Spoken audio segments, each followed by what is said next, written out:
देखो हम लोग पिछले क्लास में ये सब पढ़ लिए थे ना, तीनों एक्सपेरिमेंट। ठीक है।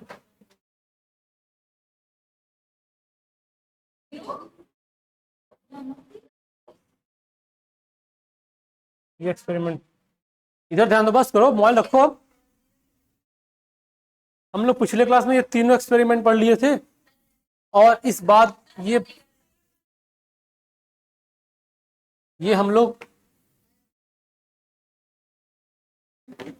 चलो, पिछले क्लास में तीनों एक्सपेरिमेंट किए थे जिससे ये बात प्रूफ हुआ था कि जो जेनेटिक मटेरियल है वो क्या है, वो क्या होगा, डीएनए, है ना।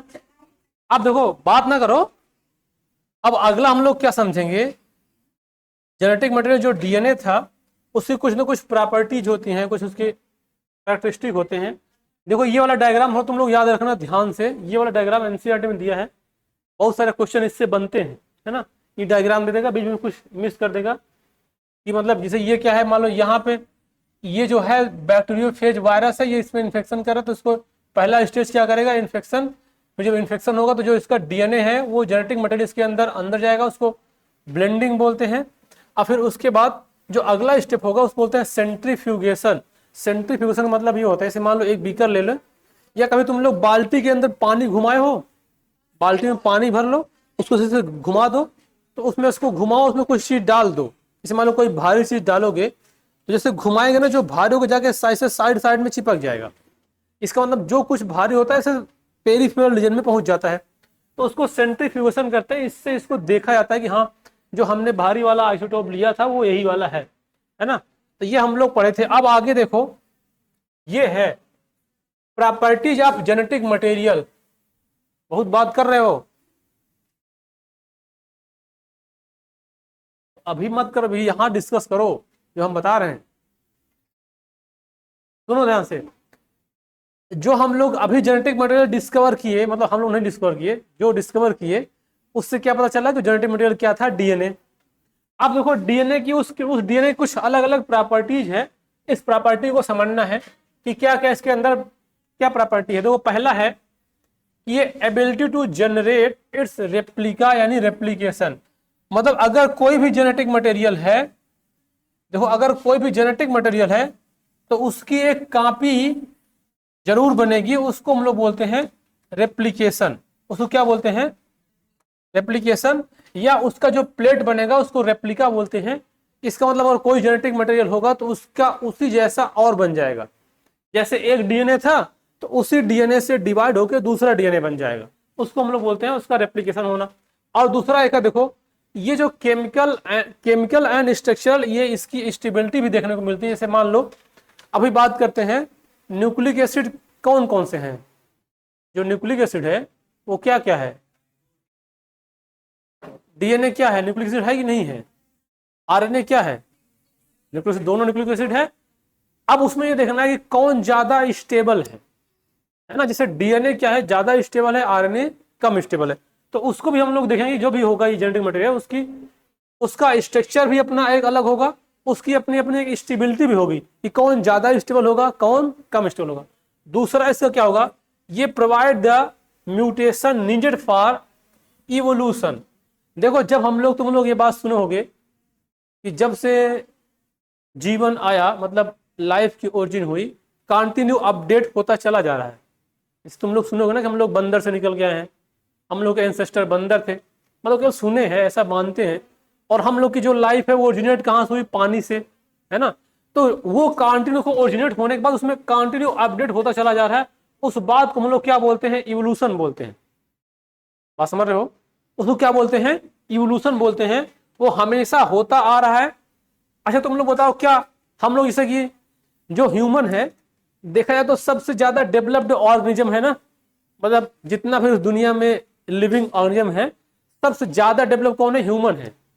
मतलब क्या है, इतना सारा डेवलप हो चुका है ह्यूमन। तो तुम लोग को क्या लगता है कि अभी और डेवलप होगा कि बस इतने पे अब खत्म हो जाएगा, हा?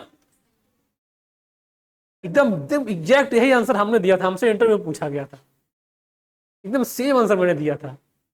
पता नहीं कैसे तुम बोल दी वही बात। मतलब जैसे कह रहा है कि इवोल्यूशन हो रहा है, अब तुम लोग तो लगता हो कि जो हमारे दादा लोग थे उनके जो पहले वाले परदादा थे वो थोड़ा सा कम डेवलप थे, हम लोग आगे थोड़ा सा और डेवलप हो गए हैं। मतलब डेवलप क्या हुआ है, वो मोबाइल चलाना जानते हैं और क्या डेवलप हुए हैं, समझ गए ना, बाकी तो सब वही लोग सही थे। तो इसका मतलब क्या हुआ कि हम लोग का इवोल्यूशन हो रहा है। तो तुम लोग क्या लगता है कि आगे इवोल्यूशन होगा कि बस इतने पर रुक जाएगा, खत्म हो जाएगा? हाँ होगा। तो अच्छा इवोल्यूशन होगा तो क्या हो सकता है कि हमारे पैर मतलब वो पंख आ जाए, हम लोग उड़ने लग जाए। हाँ बताओ क्या सोच रहे हो, बताओ।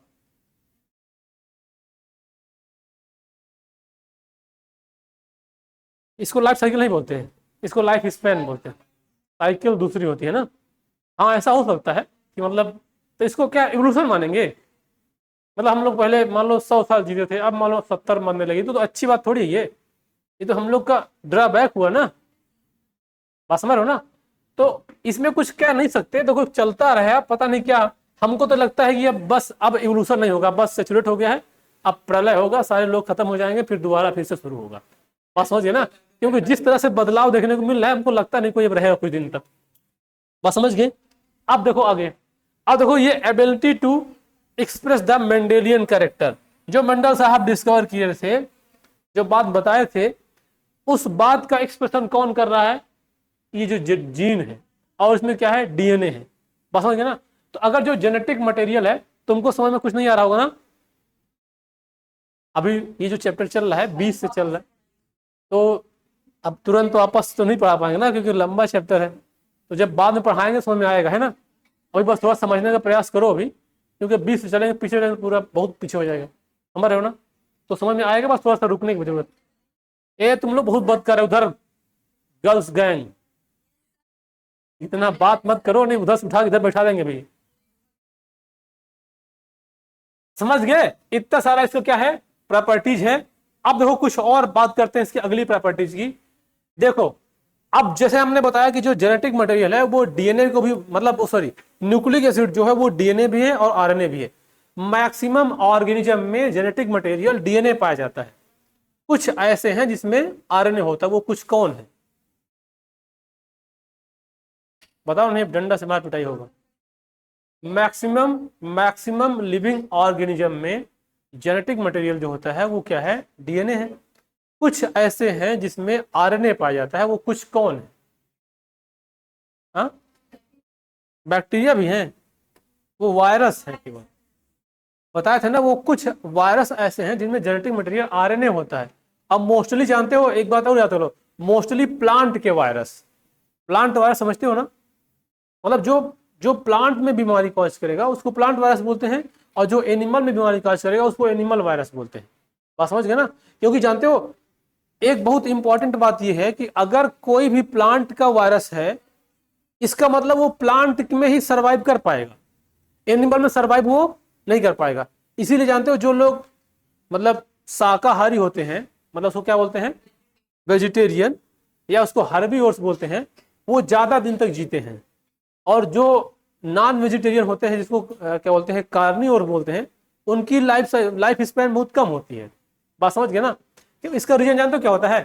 क्योंकि देखो जैसे मान लो हम कहें कि तुम लोग प्लांट को खाओगे, अब मान लो प्लांट में कोई अगर इन्फेक्शन भी रहेगा तो प्लांट के अंदर जो इन्फेक्शन करेगा वो इन्फेक्शन हमारे अंदर नहीं कर पाएगा। बात समझ रहे हो ना। अगर मान लो एनिमल को खाओगे तो जो इन्फेक्शन वायरस एनिमल में सर्वाइव कर पाएगा वो हमारे अंदर सर्वाइव कर पाएगा। तो अगर हम उसको खा गए तो आसानी से वहां भी कर रहा था, हमारे अंदर करेगा, बीमारी कॉज करेगा, जल्दी मृत्यु को प्राप्त हो जाओगे। बस समझ गए ना, ये बात हो सकता है। अब देखो यहाँ पे आरएनए में और डीएनए में, इसको सॉरी डीएनए में और आरएनए में कंपेरिजन किया गया है। देखो जहां डीएनए जब भी मिलेगा हमेशा किस में रहेगा, डबल स्ट्रैंड में, और अगर आरएनए मिलेगा कहां किस में रहेगा, सिंगल स्ट्रैंड में। अब यहां पे देखो डीएनए में क्या मिलता है, थाइमीन, और आरएनए में क्या मिलता है, यूरेसिल। और इधर देखो जो डीएनए है उसमें अब्सेंस ऑफ 2OH, मतलब सेकंड नंबर पे OH ग्रुप अब्सेंस होता है, जैसे ये देखो यहां पे होना चाहिए नहीं है, और आरएनए में ये पाया जाता है। अब जान जाओ डीएनए में डबल स्ट्रैंड है, इसका मतलब क्या हुआ, डीएनए ज्यादा स्टेबल होगा और ज्यादा स्ट्रांग होगा, होगा कि नहीं होगा, होगा ना। और ये जो OH ग्रुप है इसका क्वालिटी क्या होता है कि इस OH ग्रुप से रिएक्टिविटी बहुत ज्यादा बढ़ती है। अगर रिएक्टिविटी ज्यादा आएगी तो इसका मतलब उसकी स्टेबिलिटी क्या है, कम है। भाई जो ज्यादा रिएक्टिव होगा, जिसका रिएक्शन जल्दी होगा, मतलब वो स्टेबल कम है। जो रिएक्टिव कम होगा वो स्टेबल ज्यादा होगा। तो इसका मतलब क्या होगा, इसमें देखो डबल OH है, इसका मतलब ये रिएक्टिव ज्यादा होगा कौन, RNA, और इसमें केवल एक ही है तो इसका मतलब ये रिएक्टिव कम होगा, अर्थात इसमें केवल एक ही OH ग्रुप है। बात समझ गया ना। और डबल स्टैंड से ये बात पता चल रही है कि डबल स्टैंड है तो ज्यादा स्टेबल कौन होगा, DNA, और कम स्टेबल कौन होगा, RNA। बात समझ गया ना। ये सब जानते हो, जितने पॉइंट है सब अपने आप में क्वेश्चन है। ये सब जितने छोटे छोटे पॉइंट है सब क्वेश्चन बनाएंगे। और जब तुम लोग देखो क्वेश्चन देखने मिलेगा, ये वाले स्ट्रक्चर को भी थोड़ा सा ध्यान दिमाग में रखे रहना। इसको पूरा एकदम एग्जैक्ट याद नहीं करना है, लेकिन थोड़ा सा क्राइटेरिया इसका देख के आउटलाइन रहना चाहिए कि हाँ किसमें OH ग्रुप है, किसमें H ग्रुप है ना। तो इससे पता चलेगा हाँ ये DNA का कंटेंट है और ये RNA का कंटेंट है। बात समझे। अब देखो आगे यहाँ पे एक बात और लिखा गया है, जो RNA होता है इसका मतलब वो क्या होगा, RNA क्या होता है, बहुत ज्यादा अनस्टेबल होता है। याद करो जब कोरोना वायरस आया था 2020 में, तुम लोग इतने थे जब,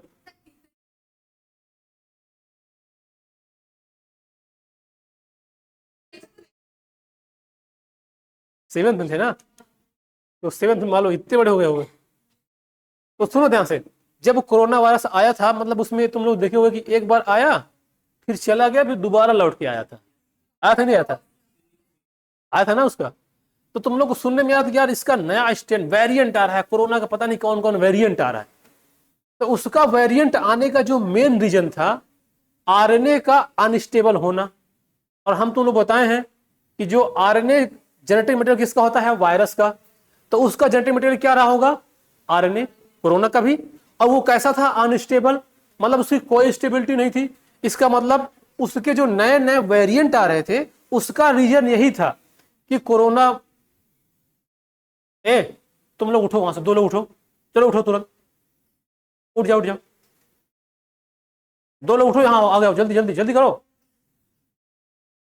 अब ऐसे तुम लोग नहीं मानोगे, चलो आगे आओ, यहाँ बैठ जाओ। हाँ चाहे पीछे बैठ जाओ, पीछे चाहे बैठ जाओ, पीछे बैठ जाओ। अब दूर दूर बैठना, बात ना करना, दूर दूर बैठो, बात नहीं करना है। इधर तुम कौन है, तुम इस कौन है। अच्छा तो पढ़ा रहे हैं तो तुम नहीं बैठोगे, और हम भी टेस्ट ले लेंगे कल। सुनो ध्यान से, जब कोरोना आया तो उसके नए नए वेरिएंट आए है ना। तो उसका रीजन क्या था कि उसमें जिसका जेनेटिक मटेरियल RNA था और जो कि अनस्टेबल था। बात समझ गए ना। हम लोग का जेनेटिक मटेरियल क्या है, DNA है, इसीलिए हम लोग का नया नया वेरिएंट मार्केट में नहीं देखने को मिलता। इन्वायरमेंट में ये क्या है, इन्वायरमेंट ही तो है। अगर सोचो हम लोग का भी अगर जेनेटिक मटेरियल RNA होता तो आज सोते ह्यूमन, जब कल उठते तो उसमें चेंज आ जाता, कुछ दूसरे स्पीसीज बन जाते। बात समझ गए ना। तो जो जेनेटिक मटेरियल स्टेबल है इस वजह से हम लोग आज भी ह्यूमन है, कल भी ह्यूमन थे और आने वाले समय में ह्यूमन ही रहेंगे। बात समझे। इसका मेन रीजन क्या है, ये है देखो, ये RNA होता है अनस्टेबल, जिसमें RNA वायरस है, जैसे कि ये मेन होता है, ये बैक्टीरियोफेजेज हो गया, टोबैको हो गया, मोज़ेक वायरस हो गया। ये म्यूटेट एंड इवॉल्व फास्टर, इसीलिए म्यूटेट हो सकते हैं, मतलब अपना रूप बदल सकते हैं और जल्दी जल्दी ग्रो करते हैं। बात समझ गए ना। इसलिए उसका एक रीजन है, यही एक तो रीजन था कि उसकी मेडिसिन नहीं बन पा रही थी।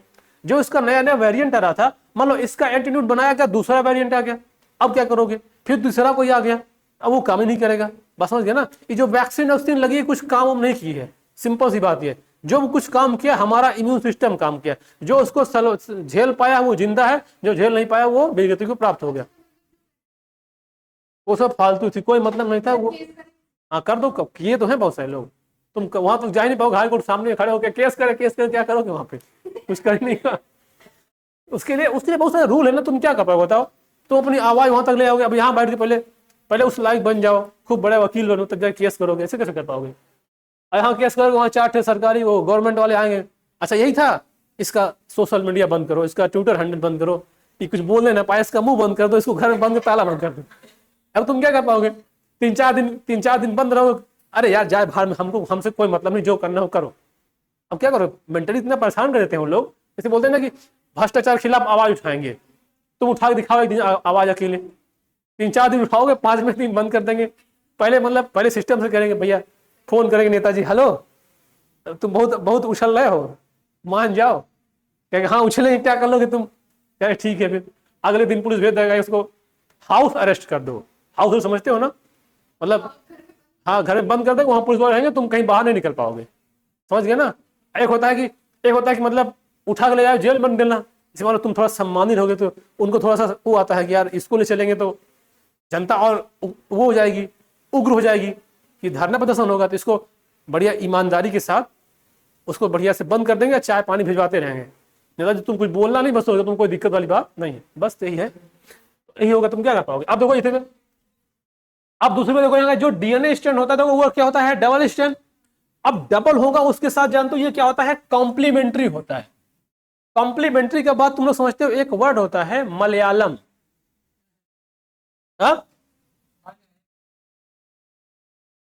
मलयालम, देखो इसका मतलब यह हुआ कि चाहे उसको इधर से पढ़ो चाहे उधर से पढ़ो, दोनों क्या है, बराबर है ना। तो ये क्या है, ये कॉम्प्लीमेंट्री है ना। चाहे चाहे इधर से पढ़ो चाहे इधर से पढ़ो, दोनों तरफ से क्या है। हाँ बोलो, कहो कहा।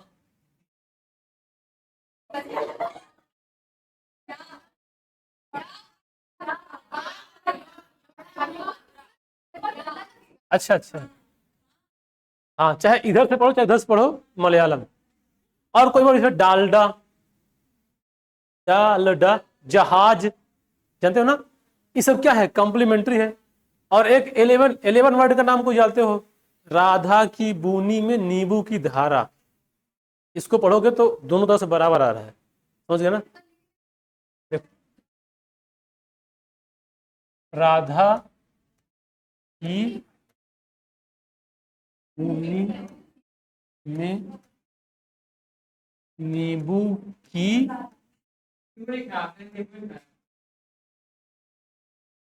धारा, चाहे इसको इधर से पढ़ो चाहे ऐसे पढ़ो चाहे ऐसे पढ़ो, दोनों क्या है।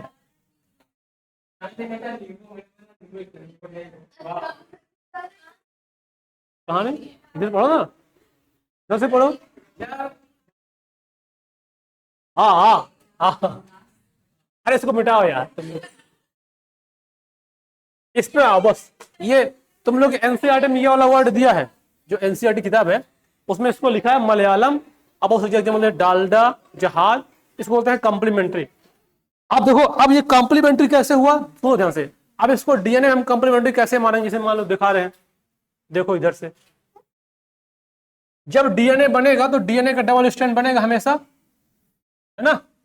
एक तरफ 5 होगा और एक तरफ 3 होगा, और एक तरफ 3 होगा और दूसरी तरफ क्या होगा, 4 होगा, 5 होगा, है ना। अब जैसे मान लो यहां पे हम लिखे ए टी, इसको थोड़ा ऊपर लिख रहे हैं जिससे दिखाई देगा, नहीं नीचे लिख रहे हैं, A T T G T A T G T A C G, ऐसे लिख दिए, है ना। अब उसके बाद देखो और आगे बढ़ाना, जैसे मान लो कि अब जैसे यहाँ ए है ना, जैसे मान लो यहाँ पे ए है तो इसके एक एक क्या बनेगा, टी बनेगा। अच्छा अभी तुम लोग ये समझ ही नहीं पाओगे ए का टी क्यों बनेगा, ये बात सुनो सुनो सुनो, हाँ समझ जाओगे। देखो जैसे मान लो कि अभी क्या बोले, एडेनिन किससे जुड़ता है, थायमिन से जुड़ता है ना, और गुआनोसिन किससे जुड़ता है, साइटोसिन से, ये बात तो मालूम ना। अब देखो यहाँ क्या आएगा, ए आएगा, यहाँ क्या आएगा, यहाँ क्या आएगा, सी, यहाँ क्या आएगा, ए आ गया। अब देखो यहाँ पे जो ये दिखाई दे रहा ना कि जैसे ये ए है तो ए का कंप्लीमेंट्री वहां पे क्या होता है, टी दिखाई दे रहा है, ये टी है, तो ये क्या है, ये इसका कंप्लीमेंट्री है ना, जस्ट इसका कंप्लीमेंट्री, बस समझ पा रहे हो ना। ये क्या है, अगर अगर सोचो ये ना होता तो एक स्थान पे, इसके स्थान पे जी ना होता, मतलब ए से जी नहीं जुड़ेगा ना, ये क्या है, कंप्लीमेंट्री। तो इससे क्या है, ये चाहे ए है तो ए का टी होगा, टी का ए क्या है, एक दूसरे क्या है, कंप्लीमेंट्री। अब इसको कंप्लीमेंट्री बोलते हैं। अब इसे क्या है, अब इधर देखो ना, अगर मान लो डीएनए को हमको अनस्टेबल करना है। जैसे हम कहें डीएनए होता है स्टेबल, लेकिन हमको डीएनए को अनस्टेबल करना है। और डीएनए एक बार अनस्टेबल होता भी है, क्योंकि डीएनए से आरएनए बनेगा, फिर आरएनए से प्रोटीन बनेगा।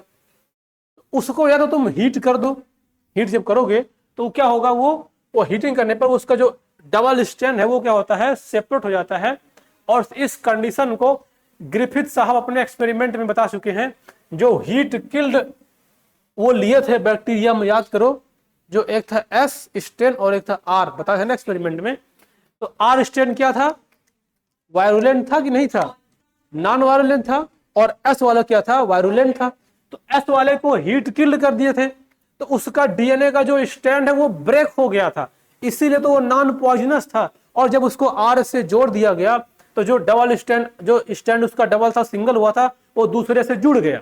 जब जुड़ गया तो फिर से वो एक्टिव हो गया, अब वो क्या हो गया, वायरुलेंट हो गया।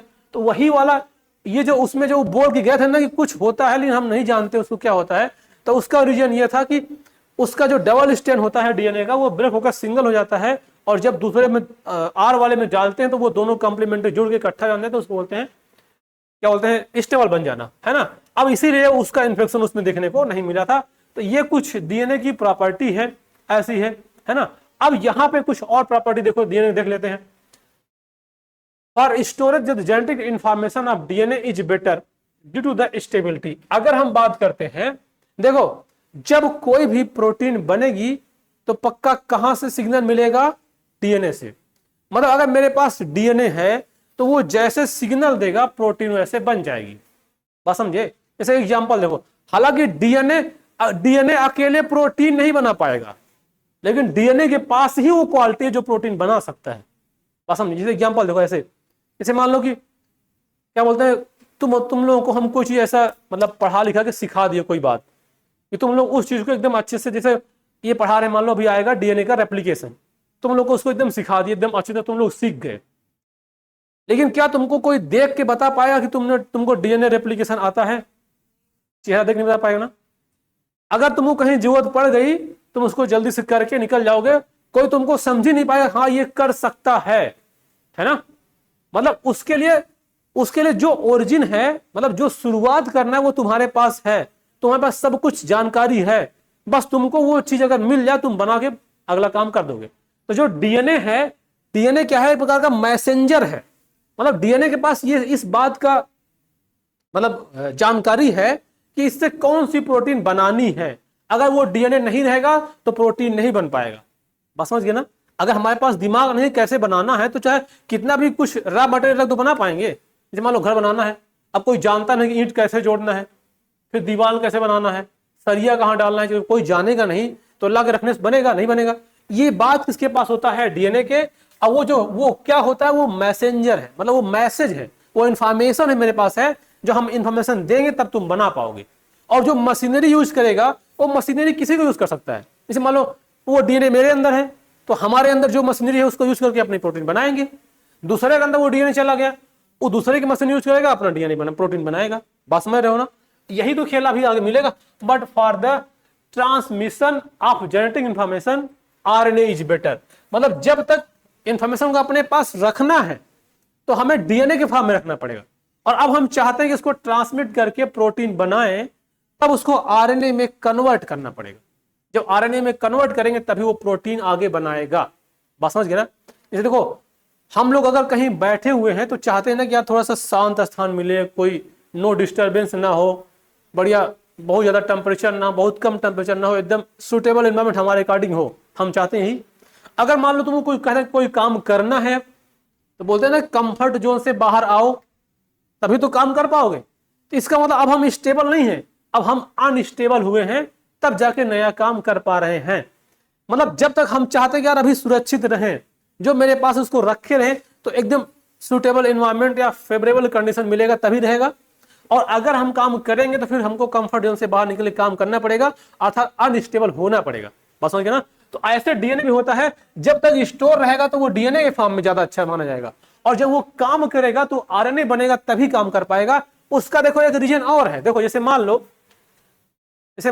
एक एग्जांपल समझना, ये डीएनए है, मान लो इसका इधर 5 है और इसका इधर 3 है, इसका 5 है, इसका 3 है, ये दोनों डबल स्ट्रैंड है। अब हम कह रहे हैं कि इससे कुछ बनाना है प्रोटीन, तो ये ऑलरेडी डबल है, तो ये अब कैसे प्रोटीन बनाएंगे? जब नया प्रोटीन बनेगा तो पहले ये ऐसे खुल के सिंगल होगा, दोनों अलग अलग। जब ये दोनों सिंगल हो जाएंगे तो इसके साथ एक दूसरा आएगा और इसके साथ भी एक दूसरा आएगा, ये दोनों मिलके नया बना जाएगा। अच्छा सॉरी, हाँ एंटी पैरेलल, एंटी पैरेलल तो होगा ही, गुड। हाँ एंटी पैरेलल होगा। अब देखो इसको जब भी प्रोटीन बना होगा ये इससे अलग हो जाएगा, तो ये एक बना, इससे अलग हुआ दूसरा बना, अब ये इससे एक दूसरा लाके नया बना दिया, नया बना दिया। अब सोचो अगर ये डबल ही होता तो कोई आके इससे क्यों जुड़ता? जैसे अगर ये डबल ही होता, अगर कोई शादीशुदा कपल है तो दूसरे लोग उससे कोई आगे शादी करेगा? नहीं करेगा। उसे नहीं, मतलब वो सुनो मेरी बात, जो कुछ भी हो सकता है उसको छोड़ दो ना। तो ऐसा तो इसमें भी कुछ भी हो सकता है, इसमें तो कुछ हो सकता है, लेकिन मतलब जो एक जनरल बात यही है ना कि मतलब अब कोई शादीशुदा है, हाँ ठीक है चलो, पहले के जमाने में अगर कोई शादीशुदा है तो उससे कोई दूसरा शादी नहीं करेगा। अगर तुम उससे शादी करना चाहते हो तो उसको पहले ब्रेक करवाओ कुछ चाल चल के, हाँ पहले पुराने से खत्म करवाओ, तभी कोई दूसरा आएगा, नहीं तो दूसरा नहीं आ पाएगा। बात समझ गया ना? तो इसी तरह से बेचारे डीएनए भी होते हैं। मतलब ये सब चीजें ना, देखो ये सब चीजें हो रहा है, अभी जो सब चीजें हो रहा है ये हम लोग के जीन में है। डीएनए मतलब डीएनए क्या है? जीन तो है। देखो डीएनए खुद ही ऐसा करता है, वही तो सब बातें बाहर निकल के आ रही है। अब इधर देखो, जैसे यहां दिखाई दे रहा है, देखो ये डीएनए है। अब RNA can directly code for the protein synthesis, hence can easily express the character of DNA is dependent on the RNA protein synthesis. और जो डीएनए बन रहा है वो आरएनए प्रोटीन के सिंथेसिस पे डिपेंड करेगा। जैसे मान लो देखो यहां क्या दिखाई दे रहा है? डीएनए। अच्छा जब डीएनए से डीएनए बनता है उसको क्या बोलते हैं? जब डीएनए से डीएनए बनता है उसको क्या बोलते हैं? अरे डीएनए से डीएनए रेप्लिकेशन। हाँ तो दोबारा गलत बोले थे। जब देखो डीएनए से डीएनए मतलब क्या है कि वही चीज दोबारा बन रहा है ना, तो ऐसे याद कर लो ना, वही चीज दोबारा बन रहा है, तो दोबारा मतलब री होगा, तो रेप्लिकेशन। समझ गए ना? जब डीएनए से डीएनए बने तो क्या कहलाएगा? रेप्लिकेशन। और जब डीएनए से आरएनए बनेगा तो क्या कहलाएगा? ट्रांसक्रिप्शन। अब देखो ये डीएनए डबल स्ट्रैंड था, ये क्या हो गया? Single strand. अब ये सिंगल स्ट्रैंड दूसरे से कोड करके क्या बना लिया? प्रोटीन। और जो बना देखो वो डबल स्ट्रैंड क्या बन गई? प्रोटीन। अब जितना भी डीएनए है जब प्रोटीन बनाएगा तो इस प्रोसेस से जाएगा, और जब आरएनए से प्रोटीन बनेगा तो उस प्रोसेस क्या बोलते हैं? ट्रांसलेशन। अब इसमें तुमको एक चीज दिखाई दे रहा है, देखो दिखाई क्या दे रहा है? यहां पे जो ये ऐसे एरो बनाए केवल एक डायरेक्शन में है, और यहां वाला एरो दोनों डायरेक्शन में है। देखो इधर भी है और इधर भी है। इसका मतलब समझते हो क्या है? इसका मतलब क्या है कि डीएनए से आरएनए बनता है, लेकिन कुछ ऐसा भी केस है जब आरएनए से डीएनए भी बन जाता है। लेकिन इसमें क्या है, अगर आरएनए से प्रोटीन बन गया तो अब वो दोबारा प्रोटीन आरएनए नहीं बनेगा। जैसे जो पहले की शादियां हुआ करती थी, एक बार शादी हो गई तो वो लाइफ पूरे लाइफ चलती थी। लेकिन आजकल की शादी कैसी है?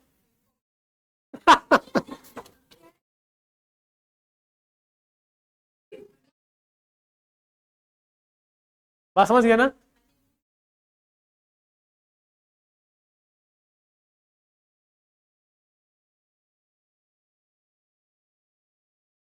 समझ गए बात को? बस बस बस बस, ज्यादा वहां नहीं जाना है अभी। अभी अभी अभी इधर ध्यान दो, अभी इधर ध्यान दो। और सुनो सुनो, अभी इधर ध्यान दो और इस पे फोकस करना। समझ गया ना? अब इधर ध्यान दो और इस पे फोकस रहना चाहिए। मतलब ये नहीं कि मतलब क्या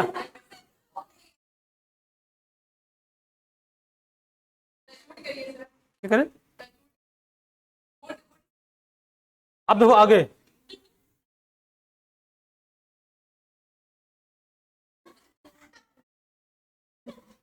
अब सुनो ध्यान से, बस समझ गए ना। अब आगे देखो, अब इसके बाद देखो एक एक एक टॉपिक और आता है आरएनए वर्ड। बस बस बस बस बस। आप सुनो ध्यान से, जब ओरिजिन ऑफ लाइफ हुआ था तो इसका मतलब तुम लोग थोड़ा सा दिमाग लगाओ कि जिस समय लाइफ की ओरिजिन हुई तो पहले क्या बना होगा। मतलब बता था ना तुम लोग, प्रोटीन बना था, वही प्रोटीन जो बना है वो प्रोटीन आगे चल के सेल बना, उस सेल से लाइफ आई, और उससे पहले यूनिसेलुलर आया, फिर मल्टीसेलुलर आया, फिर पूरा ये डेवलप हो गया। बात समझ गया ना। जैसे एक क्वेश्चन आता है, पहले मुर्गी आई पहले अंडा आया, सुने हो ना तुम लोग ऐसा? अच्छा, तुम लोग नहीं सुने हो इसका?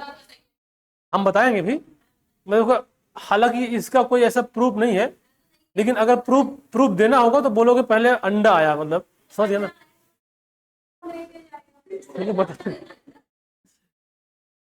देखो जान लो क्या है उसका मतलब, जो जो एक्सपेरिमेंट से थोड़ा बहुत प्रूफ निकल रहा है ना, कि जब लाइफ बनी है ना, तो लाइफ बनने से पहले एमिनो एसिड पाया गया था। क्या पाया गया था? Amino acid. अब वो जो एमिनो एसिड मिलता है तो प्रोटीन बनता है, समझ गए। अब वही प्रोटीन क्या बनाता है? लाइफ बनाता है। तो अंडे में क्या होता है? प्रोटीन। तो इसका मतलब जब पहले लाइफ बना था तो पहले प्रोटीन बना था, अब अमीनो एसिड इकट्ठा तो क्या बन गया? प्रोटीन बन गया। अब वो प्रोटीन क्या है? अंडे में क्या है? प्रोटीन है। अब वही बन गया, सेल बना गया और ये बन गया। हाँ नहीं, हाँ बिल्कुल, बहुत सारा चीज, बहुत अच्छी बात है। सुनो बता रहे, उसका उसका क्या है ना, उसका कंडीशन है कि मतलब जिस समय लाइफ उसमें ओरिजिन हुई थी उस समय का एनवायरनमेंट अलग टाइप से था। समझ रहे हो ना? अभी हम लोग इवोल्यूशन में पढ़ेंगे। हाँ वही तो एक्सपेरिमेंट, वही तो प्रूव किया गया है। अभी ओरिजिन ऑफ लाइफ पढ़ेंगे ना, एक आएगा आचार हेराल्ड यूरे का एक्सपेरिमेंट, वो उसको अलग से बना के वही वाला इन्वायरमेंट दिया है। जो दिया तो वही तो प्रूव करके बताया कि हमको उसमें एमिनो एसिड मिला। और उस समय कोई था थोड़ी यार, कोई पेन कहाँ पे लेके बैठा था कि हाँ आज ये देखो आज एक सेल मिल गई। तब एक्सपेरिमेंट करके ऐसे तो हुआ है, समझ गए। अब देखो, अब आते हैं आरएनए वर्ड में। अब देखो, अगर देखा जाए तो जो डीएनए है वो जेनेटिक मटेरियल डीएनए है, लेकिन पहली बार जो आया वो क्या आया? आरएनए आया। मतलब देखा जाए तो पहली बार जो जेनेटिक मटेरियल वो डेवलप हुआ वो क्या था? आरएनए था। लेकिन स्टेबल कौन है? डीएनए, है ना। अब इसका देखो रीजन हो सकता है, जो पहली बार आया तुरंत स्टेबल थोड़ी हो जाएगा, नहीं होगा ना, उसको स्टेबल होने में समय लगेगा। लेकिन जो ये आया आरएनए, ये पहली बार आया और ये स्टेबल नहीं था, ये अनस्टेबल था, लेकिन पहली बार यही आया था जेनेटिक मटेरियल आरएनए। अब देखो, it act as the genetic material and catalyst. मतलब ये जो जेनेटिक मटेरियल है ये एक प्रकार का कैटलिस्ट की तरह दिखाई दे। कैटलिस्ट समझते हो तुम लोग? कैटलिस्ट समझते हो क्या होता है कैटलिस्ट? हाँ, कैटलिस्ट क्या होता है, क्या काम करता है? हाँ केमिस्ट्री में पढ़े हो, क्या करता है काम? मोरेला। अगर मान लो कोई कोई रिएक्शन है, उस रिएक्शन में कैटलिस्ट डाल देंगे तो वो रिएक्शन थोड़ा फास्ट हो जाएगा ना। मतलब कैटलिस्ट काम क्या होता है? रिएक्शन को फास्ट कर देना। तो ये पहले वो भी काम कर रहा था। अब यहाँ पे देखो एक बात है, दूसरा बात है इसेंशियल लाइफ प्रोसेसेस, जैसे कि मेटाबॉलिज्म हो गया, ट्रांसलेशन हो गया और स्प्लाइसिंग। मेटाबॉलिज्म समझते हो क्या होता है? मेटाबॉलिज्म क्या होता है? बहुत छोटी सी बात है।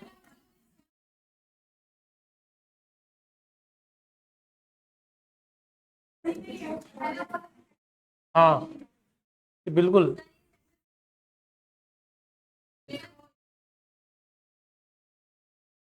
मतलब हमारे देखो, हमारे बॉडी के अंदर जितनी सारी भी रिएक्शन होती है सबको अगर ऐड कर दें, उसको क्या बोलते हैं? उसको बोलते हैं मेटाबॉलिज्म। जानते हो उसके दो टाइप होता है? उसके दो टाइप होता है। एक होता है,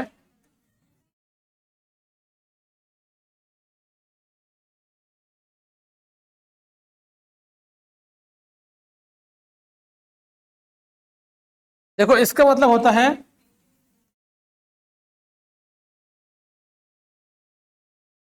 और इसका मतलब होता है,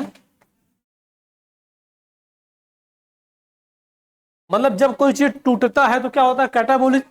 और जब बनता है तो क्या होता है? एनाबोलिज्म। अच्छा, बॉडी के अंदर क्या ऐसा है जो बनता है? बॉडी के अंदर ऐसा क्या है जिसमें बनता है?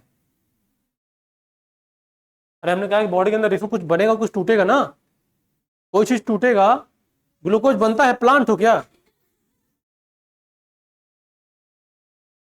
हमके बॉडी के अंदर क्या ऐसा है जिसे क्या कुछ टूटता है कुछ बनता है? तो टूटता तो जो खाते हैं वो तो टूटता ही तो है, तो बनता क्या है? हाँ हाँ, एनर्जी ड्रिंक किसके फॉर्म में? एटीपी के फॉर्म में। तो एटीपी क्या है? बनता है। और ग्लूकोज क्या है? टूटता है ना। तो ये क्या है? दोनों मिला क्या कहता है? मेटाबॉलिज्म। और दूसरी बात देखो यहां पे क्या लिखा है, एक था मेटाबॉलिज्म और दूसरा है ट्रांसलेशन। इसका मतलब समझते हो प्रोटीन का बनना, और स्प्लाइसिंग का मतलब समझते हो अभी आगे मिलेगा, लेकिन बता दे रहे हैं जो जो जेनेटिक मटेरियल होता है, मतलब चाहे आरएनए का हो, जब जब ट्रांसलेशन के बाद उसके ऊपर बहुत सारे ऐसे मटेरियल लगे होते हैं जो हमारे काम के नहीं है, या कुछ ऐसे नहीं होते हैं जो हमारे काम के हैं। तो उसमें जो हमारे काम के उसको जोड़ा जाता है, और जो बेकार चीजें उसको वहां से काटा जाता है, उसको स्प्लाइसिंग बोलते हैं। बात समझ गए ना? अभी आगे मिलेगा। तो ये सब क्या करना है, ये अराउंड आरएनए।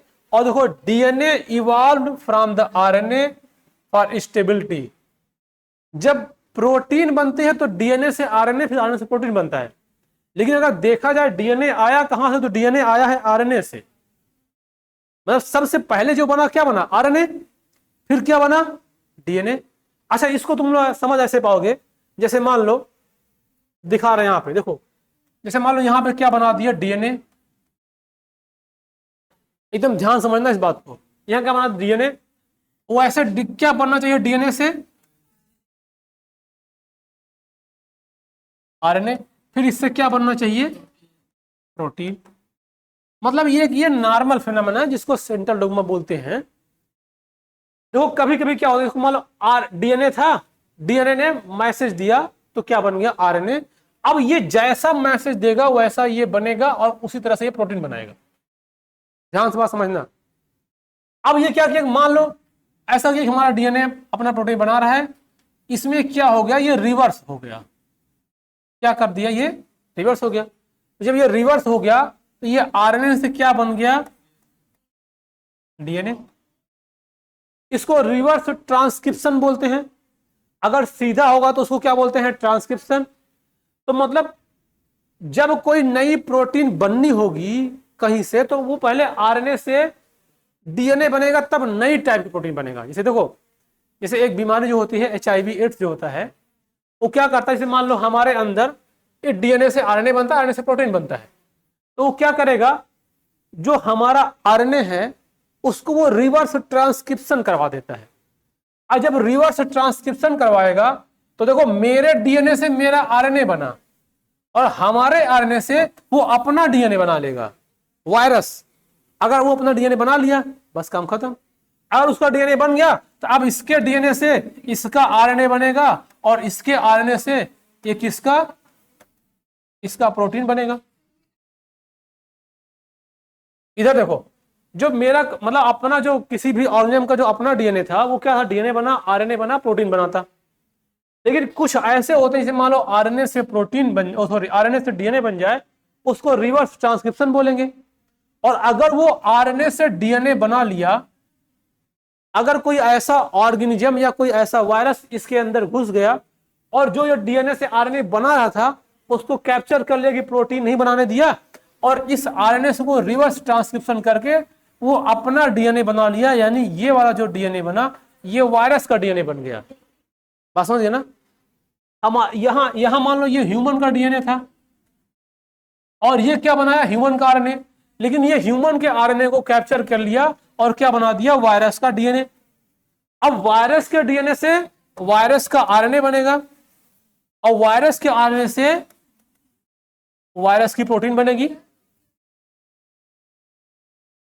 उसके बाद होगा और क्या? अब बाहर ऐसे थोड़ी करेगा।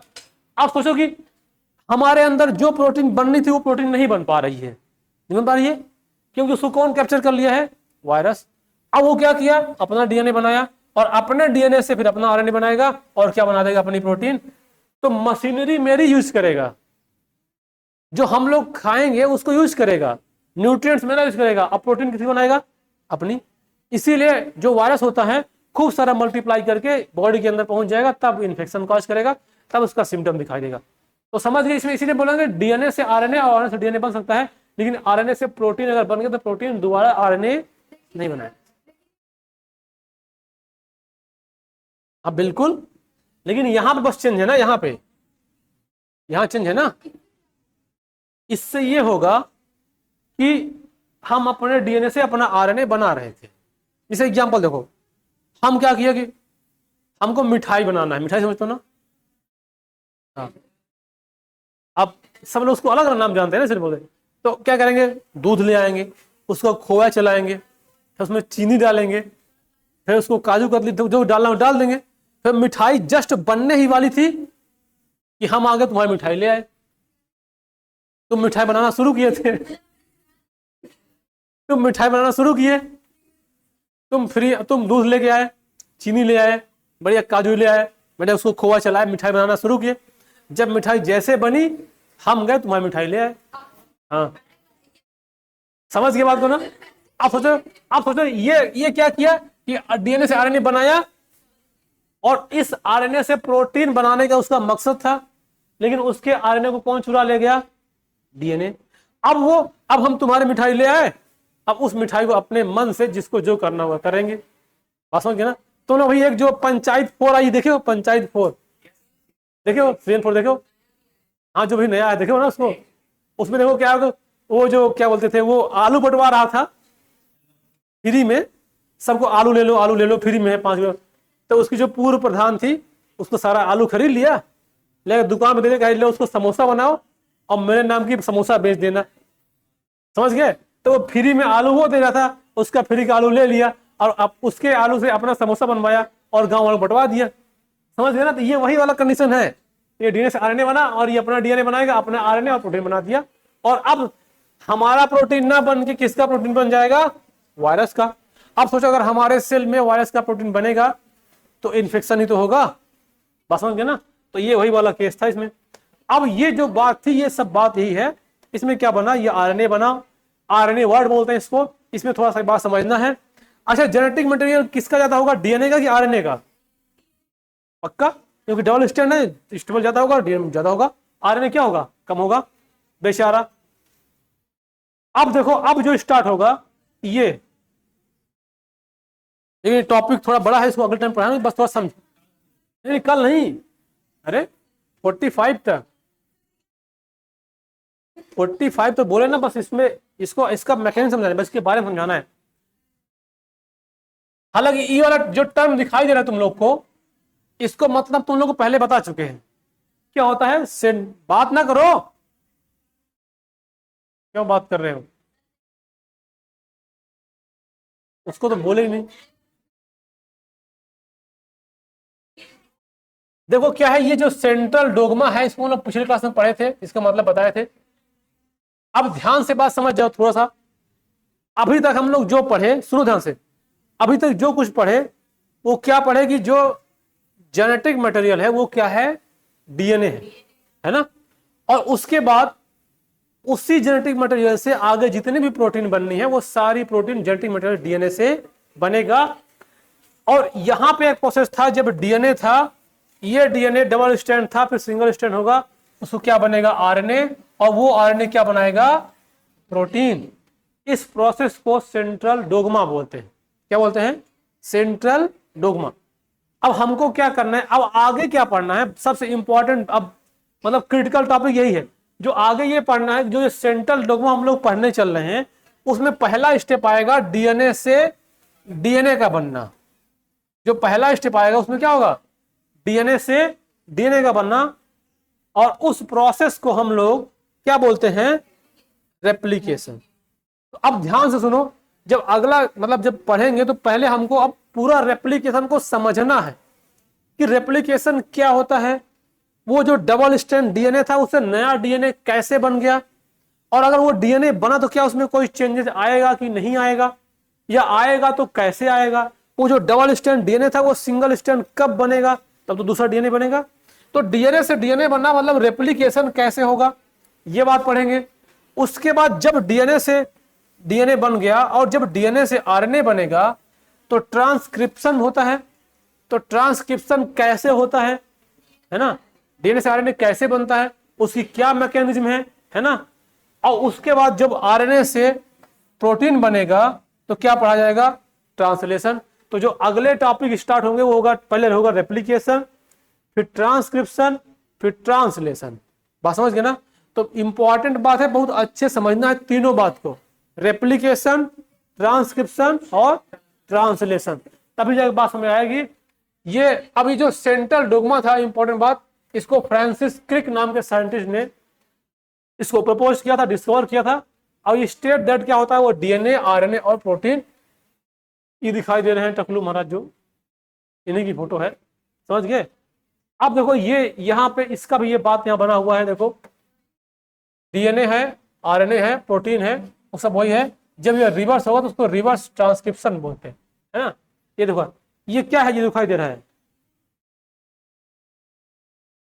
ये क्या दिखाई दे रहा है, ये कोरोना, ये वायरस है। एक्चुअली वायरस को ऐसे ही बना, सुंदर लग रहा है ना, एस्टर्न तो है ये। तो ये वायरस है। अब यहाँ पे देखो, यहाँ पे लिखा है बात आगे, in some virus flow of information is in reverse direction from RNA to DNA, it is called reverse transcription. इधर ध्यान सुनो, अभी क्या बताया, अभी वहां समझा देना कि हमेशा क्या होता है, डीएनए से आरएनए बनता है, लेकिन कुछ ऐसे वायरस हैं जो इसके प्रोसेस को रिवर्स कर देते हैं, और वो उस प्रोसेस को रिवर्स ट्रांसक्रिप्शन बोलते हैं। बहुत स्पेशल केस में होता है, जब किसी कोई बीमारी हो रही है, मतलब क्रिटिकल, तो उसमें रिवर्स ट्रांसक्रिप्शन, जैसे कि एचआईवी में देखने को मिलेगा, हम लोग बीमारी में पढ़ेंगे, बात समझ गए ना। तो ये इसमें, अब देखो सबसे पहला जो टॉपिक स्टार्ट होगा अगले टर्मिनोलॉजी में, अगले टर्म में क्या होगा, डीएनए का रेप्लिकेशन, मतलब एक डीएनए से दूसरा डीएनए कैसे बनेगा, खूब सारी कॉपी बनाना है, क्योंकि अगर एक प्रोटीन बनाएगा तो एक डीएनए बनाएगा, दूसरा प्रोटीन बनाएगा दूसरा डीएनए बनाएगा। तो इसका मतलब हमको बहुत सारे डीएनए चाहिए, जैसे कि बहुत सारे प्रोटीन बनानी है, समझ के बात को ना। तो ये होगा। अब देखो आगे, ये बहुत सारे साइंटिस्ट मिलेंगे और इसकी क्या बोलते हैं, क्या करेक्टर है, क्या सिम्टम है, इसको हम लोग यहां से, अब कल जो अगला टॉपिक होगा यहां से पढ़ेंगे अगले लेक्चर में, बात समझ गए ना। तो पहले क्या पढ़ने वाला है, डीएनए का रेप्लिकेशन, थोड़ा पढ़ के भी आना अपने घर से, ठीक है।